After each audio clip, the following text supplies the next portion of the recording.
Today's podcast is brought to you by the BetStamp app, which is helping thousands of people win at sports betting for free. The same way travelers use Google Flights or Expedia to find the best prices, bettors can now use BetStamp to do the same.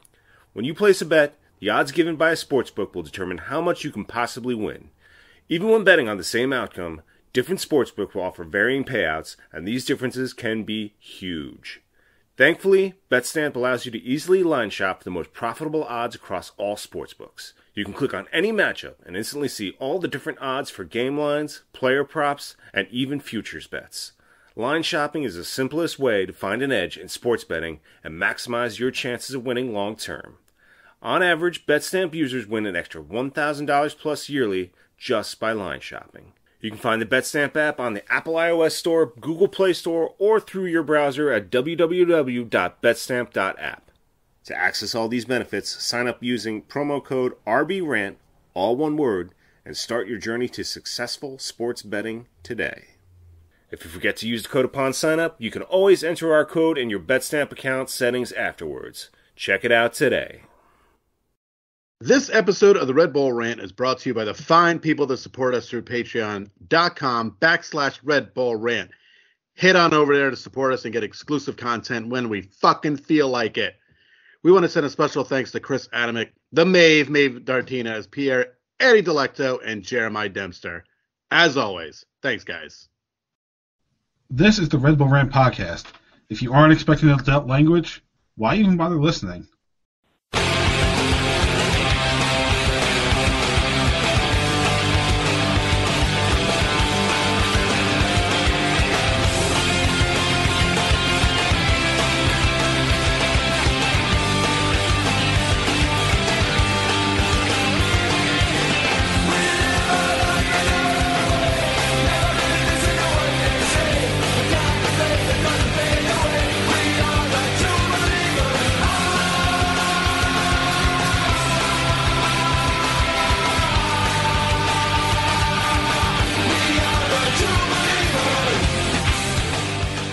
Welcome, my friends, to the Should Never Ends. This is the Red Bull Rant podcast. I'm your host, Jason Iapico. I'm Truman, and this is episode 435, a return to form. I mean, not really form for this season, but some form. Drawing. It's a form we definitely haven't seen in a long time. I can tell you that. It's amazing what happens when you score and then keep scoring. Or just the fact that you can score more than 2 goals. Yeah. The stat came up during the game. This is the first time we scored 3 goals since it was August of last year. So almost a full year. I don't know the last time we scored 4, honestly. It's been a while. Oh, wait, no. Oh, no. Wasn't the Austin game last year like that a crazy 3-4 win? It is possible.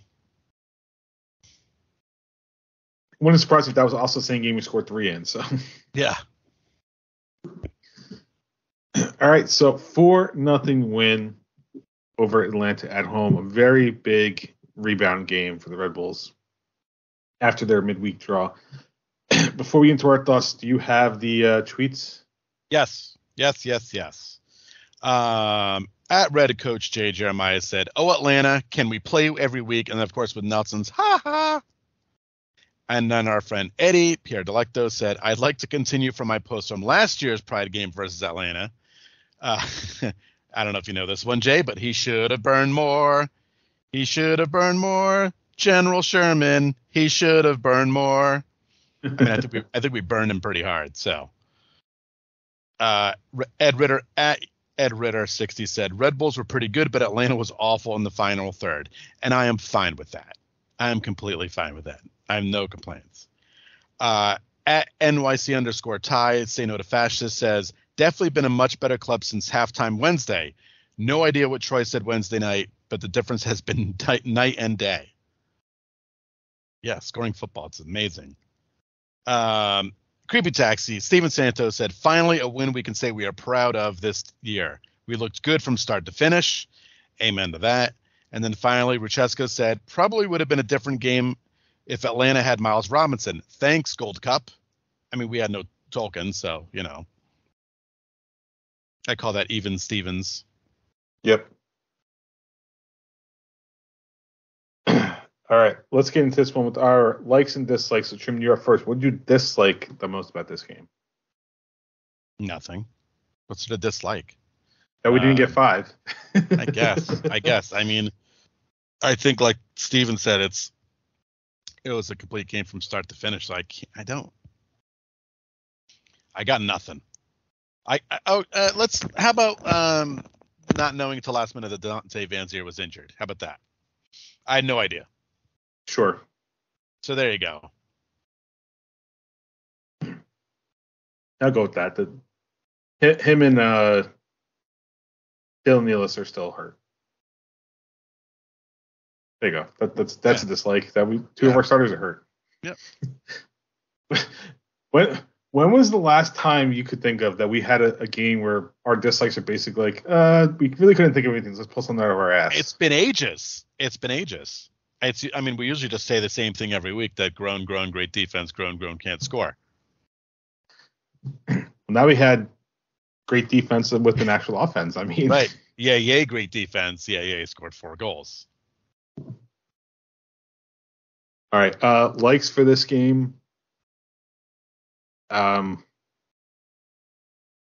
mean, there's a lot to choose from, honestly. Mm-hmm. Who had the brace in the second half? Frankie Amaya did. I thought it was Amaya, but I wasn't sure. It was. I'll say that his brace. Granted, I think the second goal was pure luck because of deflection. But you know what? When that happens, that's good teams get that. Good teams get the luck like that. Yep. So the fact that we scored the third goal and that we didn't give up and he got his brace in the second half, that's my like. And did you just crash again? No, I'm right here. Okay, I stopped hearing you for a second, so. No, I'm here. Don't worry. It'll crash eventually. It's fine. We've all grown accustomed to that. I got my finger above the tech problem song. You're ready for it. You're ready, so I can log back in quickly. Yeah. I'll give it to Edelman's first goal because that was a ripper. When the ball came to him, I have to look in super slow-mo to see if it even touched the ground because it was that close. It was like that close to the ground. So I don't know if it just barely bounced or if it was just about to bounce and hit the ground. But that was an absolute rocket of a goal. That was a rocket. That's how you do it. You score in the first half. You get the fans pumped up. You keep them in the game. Instead of them like literally not being on the edge of your seat excited. I just see like, oh my God, please, for the love of God, do something. So that's honestly my big like of this one is just scoring early and then eventually scoring often. Yep. Afterthoughts. For me, after this game, a certain clip came to mind. I'm going to play it real quick. It's only a second or two. I hope somebody gets this. Truman didn't get it, which is kind of surprising, but let's hopefully somebody else gets it. A D for delightful. Yeah. This was a delightful game. It was nice not to have to worry about stressing out about us not winning or drawing in for that matter. It was nice to kind of take it easy. Yeah, I mean, again, because they dominated the game, beginning to end, 2-0 at the half. I mean, can't feel any better than that. They usually typically don't blow 2-goal leads. That usually comes later in the season in the playoffs. Well, that's usually because we don't have 2-goal leads. Correct. And to again score the third and still really press them hard to score the fourth. Now again, kind of off a crazy deflection, but they were still going for it, and they were going for a fifth goal too. So that's not messing around. They were trying to score 5. Oh, they absolutely were. And that's what I like to see. That the foot was on the gas. They never let off in the entire game. How mad do you think Struber is if you watch this game? And the reason I bring it up, so I was trying to figure out when the goals got scored. And by the way, Christian Caceres Jr. scored right before halftime, so that was a dagger. Yeah. But we had 34% of the ball, 274 passes, 66% pass accuracy. Those are Struber era numbers and yet we won 4-0. Yep. I don't know. Maybe the players are finally getting motivated. I mean, this could go all right to shit this weekend. Let's just say absolutely that right could. now. It could Absolutely go could. right to hell. I mean, we get to at least enjoy it for 1 week. Yeah. Yeah, it's very possible that this is all going to go downhill quickly, but I'll take it for what it is right now. Yeah, absolutely. We got a couple more days to worry about that. So. Yeah. I mean, our goal difference went from -5 to -1, so. And we're only, where is it? We're only 3 points off a playoff spot now.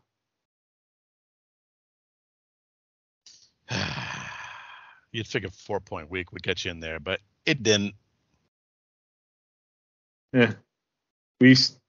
As much as we played 19 games, we still have time. We're actually on the lower end in terms of the table, in terms of matches played. So the good news is that we are a couple points ahead of NYCFC. yes. So take that for what it's worth. With the game in hand. Mm-hmm. We're only 20 points off the lead of the Eastern Conference.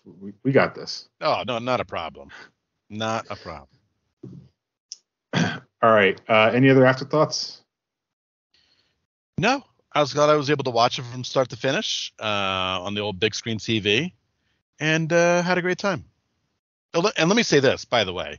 Shout out to Village Pizza in Georgetown, Massachusetts, because they actually know how to make a pizza that folds. And you guys don't understand who still live in Jersey and New York. That's hard to find up here. Forget about New Hampshire. They don't even know what pizza is. They just throw toppings on a circle. That's it. Is it basically like Chicago style, where it's just a huge piece of bread and too much sauce and everything? No, like that? it's still like a thin crust, but the way they make it, it doesn't fold. And I'm sorry, if the pizza doesn't fold, it's not fucking pizza. What is it, like way too hard or something? Like Elliot. Yeah, it's a little stiff. It's a little stiff. Even like a plain in New Hampshire, that you get the plain pizza, smaller pieces than your regular slice. And it's just like, all right, I guess I'm just gonna pick it up and it's not gonna bend and I don't have to fold it. Like it's just a crispier crust. No, thank you. Fold it in half, 3 strips on your plate. That's how you do it. I found a pizza like that in Florida, of all places. They're probably from New York originally or New Jersey. Probably. Although only explanation. They had, I think, this is actually kind of good because I could talk about my injury. But to the pizza, they had a Jersey pizza, and I don't remember this. It was exact thing. It was like meatballs, but like extra, like specific kind of cheese or something like that. And I'm like, I don't remember this pizza ever being specifically for New Jersey. Mm-hmm. Like, it's just weird things that people think of Jersey/New York pizza, like in terms of toppings. Like, yep. It's not about the toppings. It's about the crust. Right. It's how it's made. Toppings, you can put the fucking same toppings in everywhere. It's the crust. It's the foldability. It's the size. Yeah. Those are the big things. And I will say this real quick. The New Hampshire pizza, it's not terrible. It's not. But it's not the real stuff. Well, I can't wait because I'm gonna be back in New Jersey next weekend. And priority number 1 is pretty much pizza. That is priority number 1. Priority number 2 is Wawa. You're gonna stock up on that iced tea, aren't you? Yeah, of course I am. What do you think? I'm a psychopath? Yeah, you better believe it. At least 2, maybe 3, because the 2 go by pretty quick, I must say. So I have to plan it out. How many? So I'll be there next weekend. So we got to get 2 or 3, and then I think we're going to be back in August. So I gotta really space it out.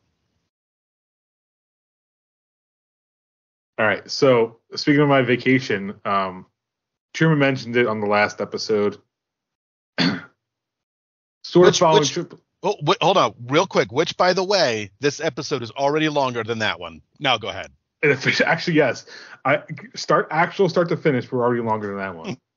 and I'm talking because I edited it for you, and I was all the music and everything. Anyway, so down in Florida, had a great first day, great second day, up until the part where the boat I'm on has a door open and a wave hits it from the side, and me standing there without sandals or anything on my feet slip and fall because, of course, it's a wet floor on a boat.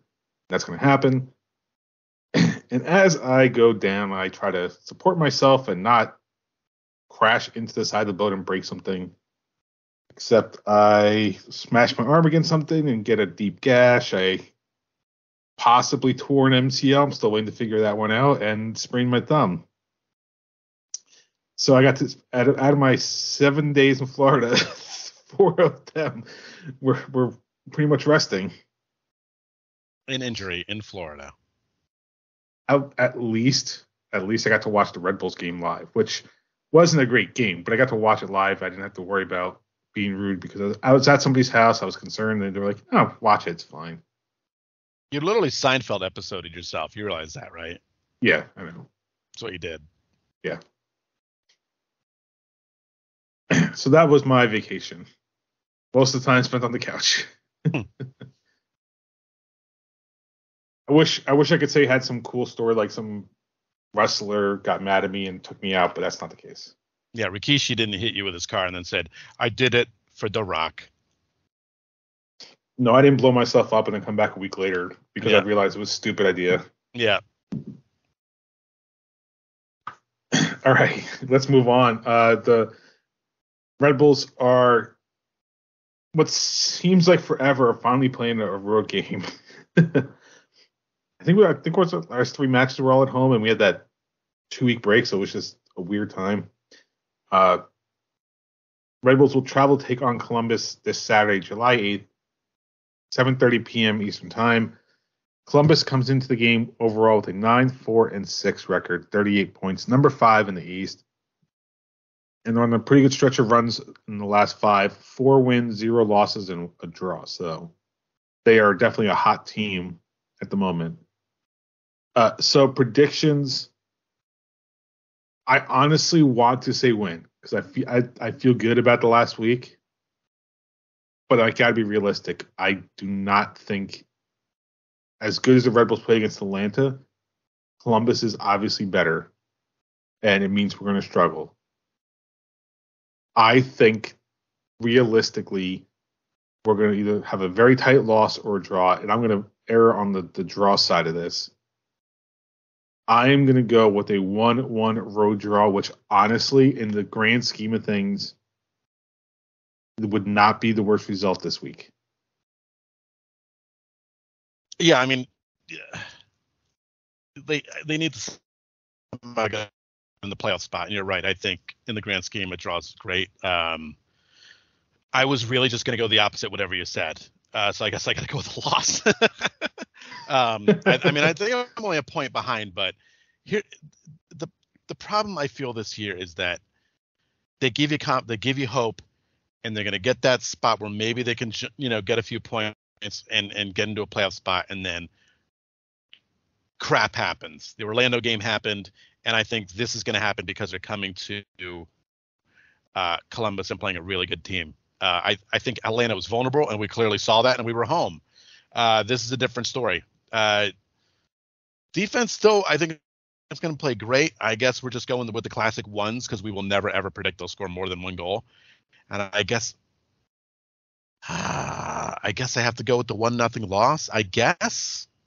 Do we even know what's going on with Dante Van Zier? If he's going to be healthy, I don't know. But it's just going on the gut feeling that this team, they got our hopes up, and now they're going to crush them. And next week, we'll just go back at them again. So basically, we're flipping our predictions from last week. Yes. Because I had the loss, the 1-0 loss, and you had a 1-1 draw. So yeah. Because I just don't have the confidence in scoring a bunch of goals again. I just don't. I feel like it's an aberration. No, they don't have the firepower. I'm hoping I'm wrong.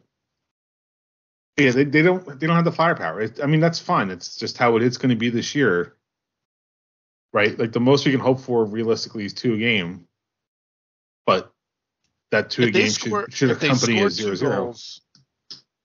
Right. If they score 2 goals in this game, win, lose, or draw, that'll give, I feel, for me, an honest sign that this is going to be the sign of things to come, that something is clicking with the team, and we can confidently predict them scoring more than one goal a game. But not yet. I'm just not there yet. I don't remember who said in the tweets, but it really did feel like halftime Wednesday was a turning point. My concern is we went from Wednesday to Saturday, right? That was not a short time, or that's not a long time, right? So you kind of just had the momentum.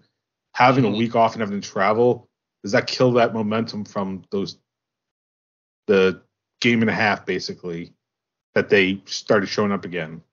I hope I'm wrong. I hope they show up and they continue. But I think you're right. If they score 2 goals, honestly, if they score 2 goals, I think worst case is we get a draw. I don't think we lose on scoring 2 goals. Mm-hmm. Because the defense has been very good this year. I mean, there was one bad game, and it was literally the Orlando game. And honestly, in the Orlando game, really only one goal was our fault, because one was a penalty and one was when we got counterattacked when we were down a man that we shouldn't have been. So I trust the defense. If the offense shows up and gives us 2 goals, I think minimum we walk away with a point.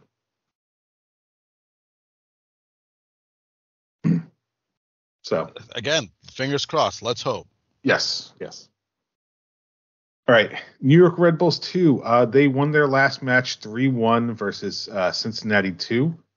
So their record right now in MLS Next Pro is 7-4-4, 27 points, plus 5 goal difference, number 4 in the Eastern Conference.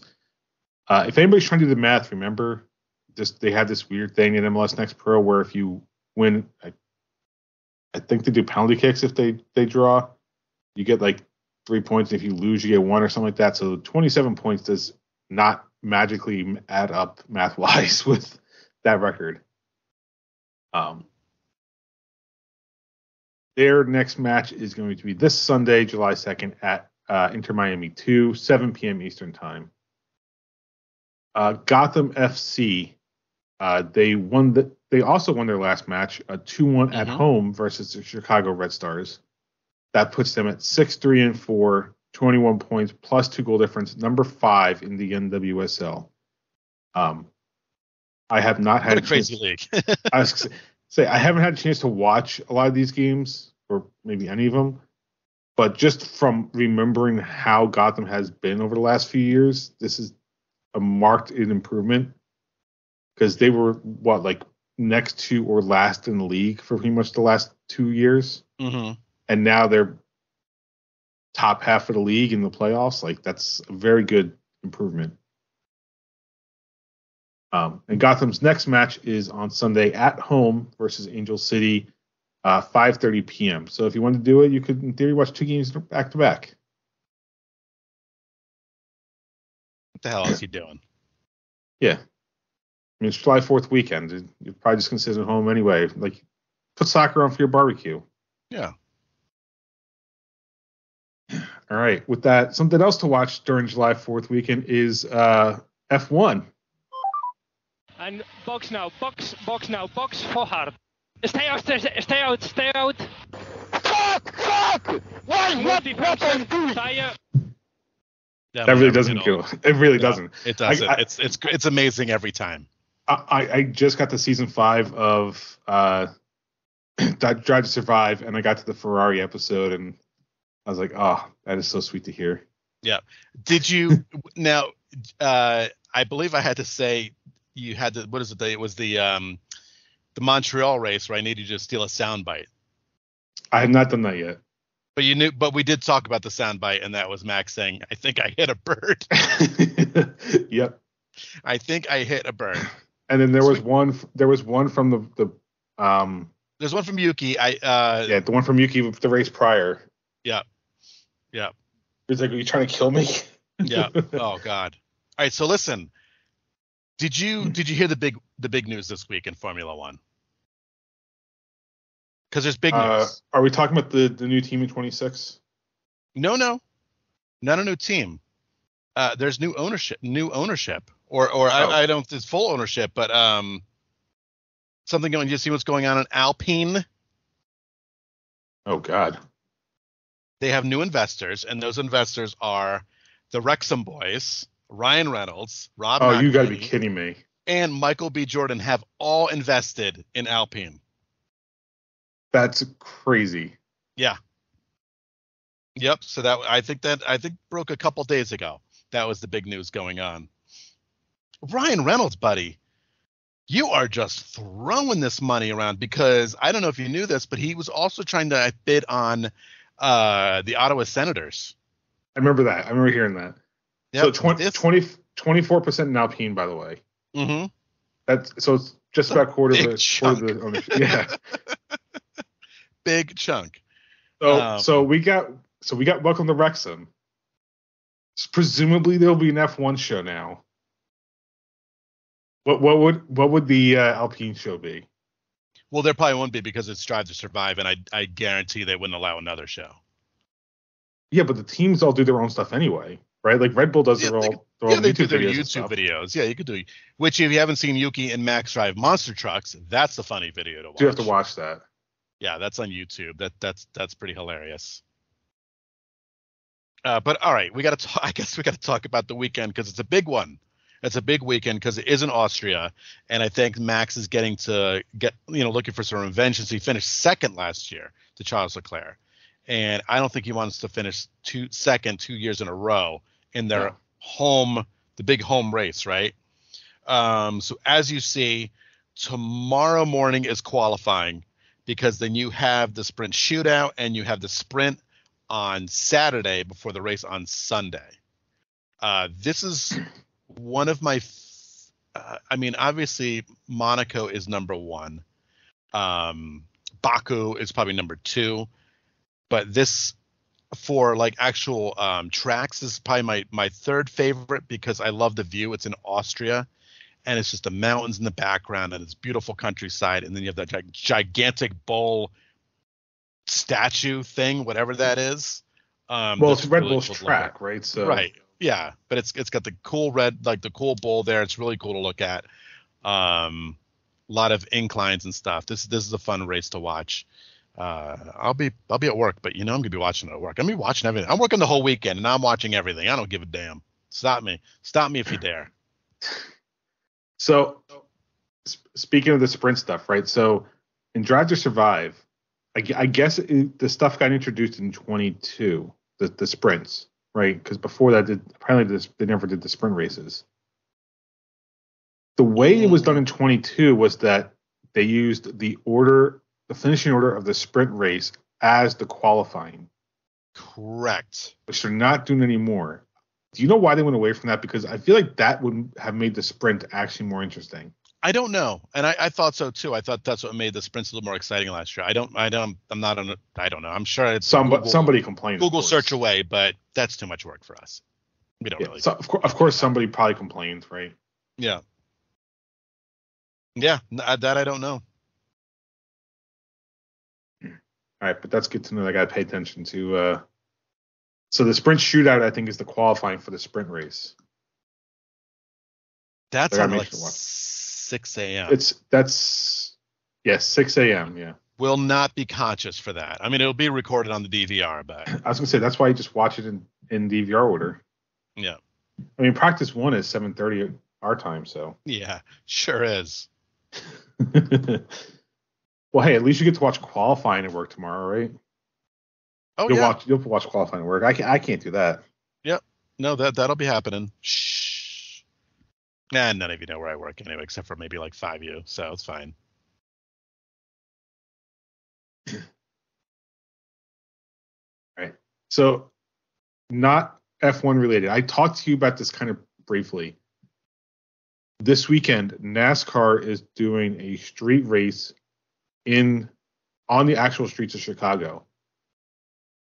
And supposedly, from what I've read this week, this is the first time in NASCAR history they're doing an actual street style race on actual streets, like not a street course. That's like right, like Watkins Glen. Watkins Glen is a street course. It's not on actual roads. But this is like the first time NASCAR is doing an actual street race. They should have to avoid like potholes the whole time too. And traffic. Well, if IndyCar is any indication, when they do their street races, those streets are not redone. So, like, when F1 comes to town, there's like fresh pavement down. Right. But no, like like I saw some like highlights of like IndyCar in Detroit, and it was like, well, Jesus Christ, this is like regular streets. Why the fuck are they racing on it? Yeah, I want to see them dodging traffic and dodging potholes. I might watch a little bit of the NASCAR race just because I'm curious. I'm curious to see what it would look like. Also, they have to go down Whacker Drive, and I want the Blues Brothers song to be playing the whole time. I mean, that's only natural, right? I mean, that's. They all have to wear the Blues Brothers shades and hat the whole race. And they all have to have the speakers on their car. Yeah, oh, please. That would be even better. That's the pace car. The pace car is the old cop car with a giant speaker on top. Man, NASCAR should hire us because we got. Yeah, they're idiots. Like, why don't we have a job with them already? Literally, do you know how many views they would get? How many more views they would get because of that? Millions of people. Oh yeah. God, we're trying to put in the work for you. Number one, less oval tracks. Right off the bat, there'd be 2, maybe 3. Daytona, Talladega, I don't know. We'll get them Dover. And go race in Indianapolis. Yeah. Because I don't think they do that right now. Or maybe they do. I think maybe it's like the Brickyard or whatever. Anyway. I got an oval track. They got on the island ramp on the 95 here down to the next exit, turn around and come back the other way. So it's still a bunch of left-hand turns. And there's a gas station right here, and that's where they have to get gas. Oh, God. Imagine they all try to pit. That'd be great. It'd be great. I think they got like 8 pumps over there. Got 20-something cars lining up. I'm sure we could design a track using New Jersey Turnpike around Newark. Mm-hmm. Oh, yeah. With the airport and the eastern western spurs, we could get something together. Yeah. God, it's like we're making basketball with cars now, though. More popular than all of them. San Francisco with the hills. Yep. You get points for Dukes of Hazzard airtime. Yeah, there's definitely a jump. The jump's a shortcut. All right. With that, it is time for the dumping ground. I'm the trash man. Okay, so Red Bull rumor is Christian Caceres is rumored to be on a transfer list to FC Toulouse of League One for a total compensation of $1 million if certain incentives are achieved. That news is courtesy of Tom Bogert, who is admittedly a big name in MLS circles. So I don't think he would come out with this unless he had some good sources. But personally, I don't think that Red Bull would do that for such low price. Caceres is his contract is up at the end of the year. And I've hoped between Aaron Long and Kyle Duncan that they realize, hey, we should actually make money on these guys before they leave on a free transfer. But hopefully they're not stupid enough for that little money. You know what they should do with Christian? Just give him the captain's armband, then let him go. I mean, that's just tradition. Yeah.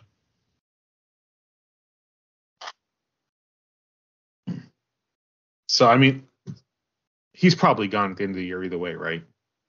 More than likely. Because he's been here, like almost 5 years now? Yeah. He probably wants to move on and do something else. And who could blame him? No, after the last few years, no. Yes. I don't have it on here, but it occurred to me as we were talking. So Inter Miami, not only are they getting Messi, they are going to get Tata Martino. Yep. As their coach. Was this announced this morning, or was that yesterday? I think the rumor was yesterday. I think it was official today. I don't remember exactly when. Which, funny enough, that the guy who just bombed out of Mexico is going to come in and coach Messi.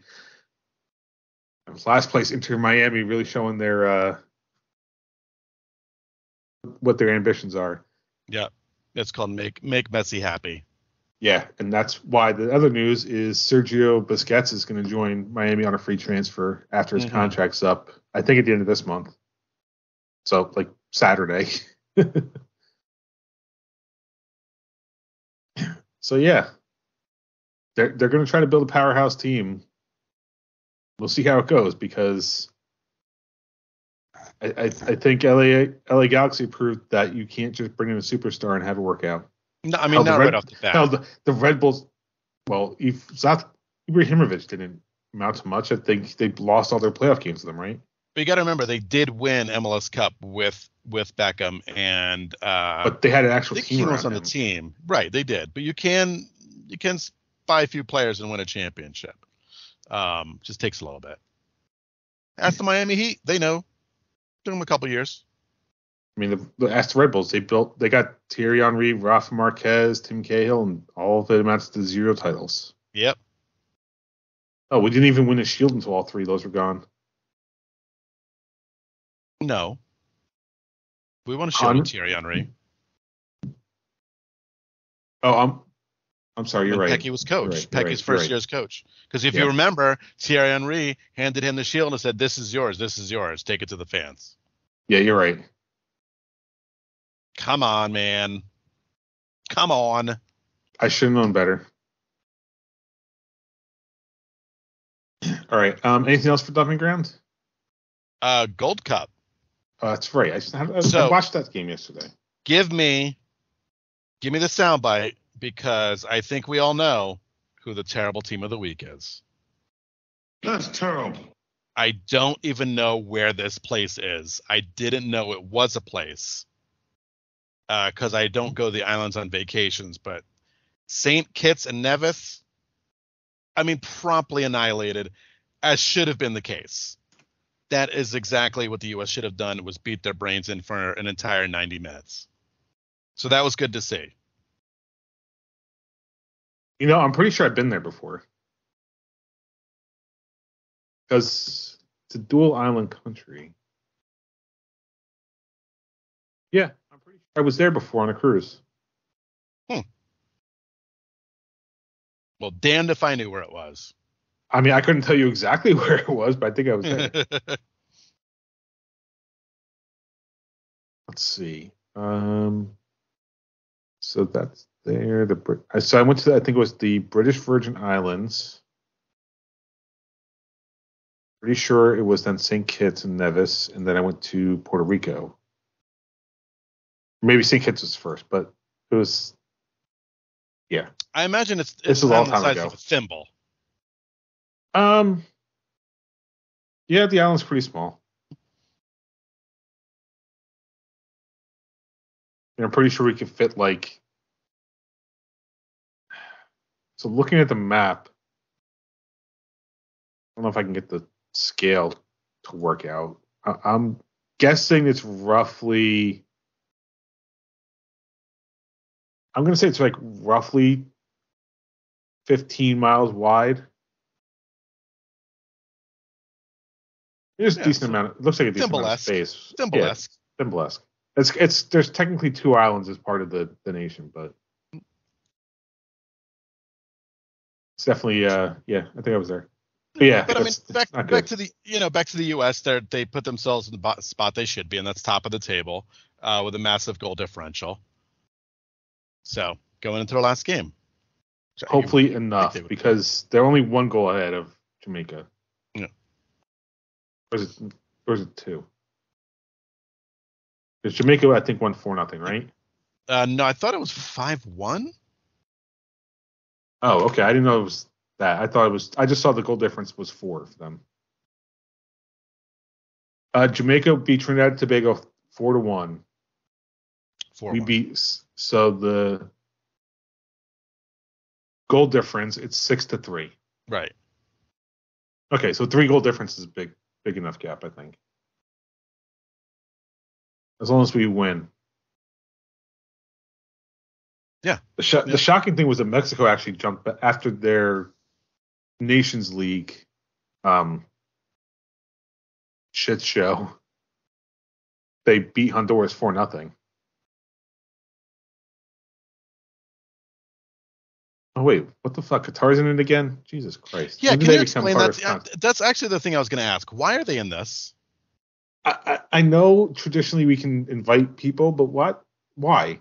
I get before the World Cup because they were the World Cup hosts. Yep. But they had their own fucking confederation. I mean, I'm guessing it's in whatever kind of contract they sign, for this, but I don't get it. I mean, they played in the Gulf Cup literally in January. You know what it probably is? Because, like you said, it's probably some contractual thing because Europe is going through their Nations League stuff right now. Mm-hmm. Well, actually, no, I think they had their final already, but they're pretty much done. They don't have a confederation tournament this year. CONMEBOL doesn't have anything until we play next year. Right, Copa America, I think we're hosting next year. Yeah. Africa's January. I don't know when Asia or Oceania plays theirs, but I'm pretty sure they wouldn't invite Qatar anyway. So, I mean, they're basically looking for opponents, and that's. Oh, actually, they are going to the Asia Cup in January of 24. I see that. They're keeping busy. They are keeping busy. Now that they're actually going to have to qualify for a tournament again, right? It's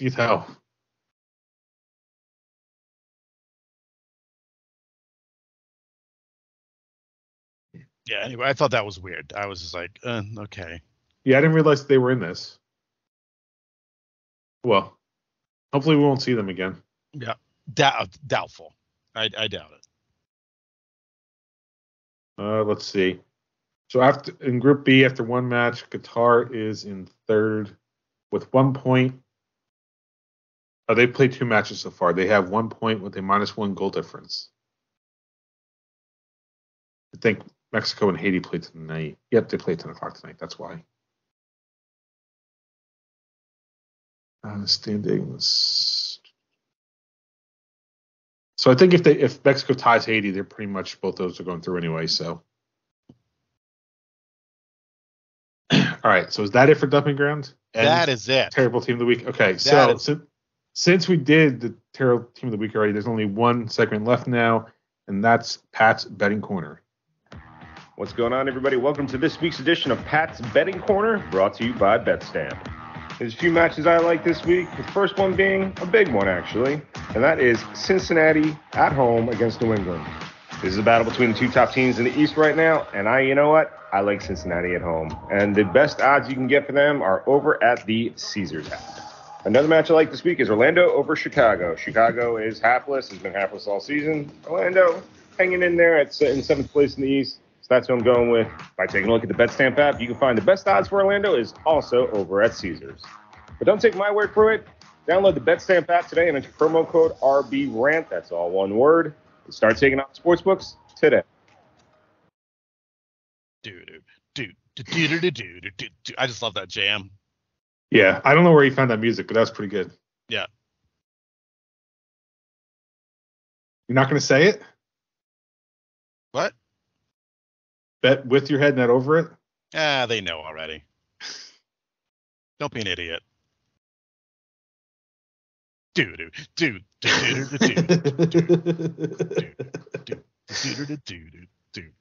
Truman's too obsessed with the music to care about the other stuff. Yeah. Also, how great was Forbidden Door, everybody? That was a great pay-per-view. But I did not watch it. I got one complaint. Started at 7 o'clock. If you're going to go 4 hours, go into midnight on a Sunday night. See, yeah, that's WWE and AEW is like killing everybody. People have to work the next day. Started at 7, 4 hours, go to 11. I'm okay with that. I remember when AEW started and their pay-per-views were a tight 2 hours. Yeah. Yep. And again, it was a great show. All the matches were awesome. Frickin' Bryan Danielson apparently fractured his arm. So he's out like 6 to 8 weeks, and he had to go another 10 minutes at his match with a screwed up arm. Oh, and Sting almost killed himself last night jumping off a ladder onto a table. I saw that because it popped up my YouTube feed. What the fuck is 60-something-year-old Sting thinking there? Sting. First of all, let's say this real quick. If you don't like wrestling, you can tune out. It's fine. We'll see you next week. This is the end of the show, basically. Yeah, right. Sting. The fact that he is still wrestling at, I think he's like 62 or 63, 64, right around there, right? Early 60s. At a pretty high level is extremely impressive. He's not doing the things he shouldn't be doing, right? He's wrestling smart. I'm all building to this show, getting on a goddamn ladder.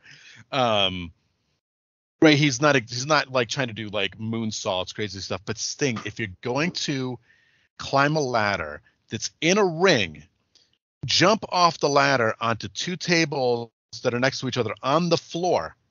Can you guys move the tables closer to the ring before you do it? Because I looked at that distance, I'm like, that's a distance Darby Allin can reach. That's a distance Jeff Hardy can reach. Sammy Guevara can reach that. 60-something-year-old Sting ain't going through both those tables, and he did not. He didn't even really go through one. He kind of got through the one. That's all I ask. If you're going to do it, no one's going to tell Sting what to do. Should have just had the tables closer. That's all. It's a good thing that spot did not. It's a good thing that spot did not involve Sammy Guevara moving, because that would have been a bad ending if that was the case. Yes, yeah. He thankfully stayed in one spot. But then getting props. He apparently hurt himself, but he got up and finished that match, and that's what these pros do. But Sting, take care of yourself, bud. You're almost at the finish line. You don't have to do these crazy things. The fans love you no matter what. They loved it when you were jousting baseball bats with Jericho. So that's fine. I mean, some of his best work was when he was in WCW and literally did not wrestle. He was just would come down. He was hanging out the rafters. Yeah, literally. He just staring at people. He said nothing for a few years, just held a baseball bat menacingly and then slicked off into the darkness. Like, that's all he needed to do. Yep, people loved it. Honestly, that's probably why he's able to keep going at 62, 3, 4, whatever he is. Because there's been long stretches where he hasn't wrestled, like to the point where he is taking the physical punishment day in and day out. Right. I mean, before he came to AEW, he hadn't wrestled probably ages. Maybe if he's doing like a special event here and there, but aside from that, he wasn't wrestling. The last televised event I remember before AEW was that WrestleMania in San Francisco. That was the one versus Triple H, that one, right? Yes. Because he wrestled Seth Rollins before that. At whatever the pay-per-view was before, yeah. Yeah, and then there's the Triple H one where they said let's just squash WCW forever. Yeah. Yeah. And the NWO would help Sting, which made no sense in canon, but that's who cares. Correct. That was dumb. And we're gonna have Sting enter the arena while it's literally daylight out. Yes. Yeah. It's the worst part about those West Coast WrestleManias. It just kills the ambiance. At least if it's SoFi Stadium, right? You can in theory dim the lights or whatever and get it to work. A little bit, right? Just a little bit. But come on, Sting somehow coming in from the upper deck at night. Tell me that wouldn't be that wouldn't be like the biggest reaction of that show. If that would have been amazing. It'd have been so cool. Oh, Sting. All right, moving on. Sorry, mentioned Sting. Okay. Well, it's the end of the show anyway, so yeah, we'll call that Dumping Ground Part 2. All right, let's wrap this one up. You can visit us at patreon.com/Red Bull Rant. Email us redbullrant@gmail.com. If you want to call us 973-348-5329. Facebook.com/Red Bull Rant. On Twitter at Red Bull Rant for the show. At Dr. Stooge for myself. At The Truman for Truman. Subscribe to our show via iTunes, Stitcher Radio, YouTube Music, YouTube, SoundCloud, Spotify, pretty much anywhere you can find a podcast. I did see that apparently Stitcher Radio is being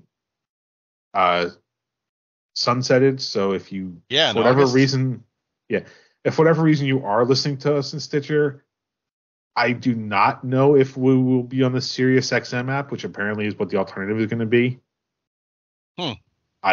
I have to see if we have any emails from Stitcher about that, but supposedly that's what they're doing, is that you can use the SiriusXM app for podcasts now. Oh, okay. That's interesting. It might not be out yet, but that's what I read. So if you are one of those that happens to listen to us through Stitcher, that's just a warning. All right. So for Truman and myself, this has been episode 435 of the Red Bull Rant. Thank you guys for tuning in. And as always, go Red Bulls. Jay didn't let me say win, but I'll say it now. Win. Don't make me right. Damn it. When I was saying that, I was like, something feels wrong here. And that was the problem. You were wrong, and it felt so right.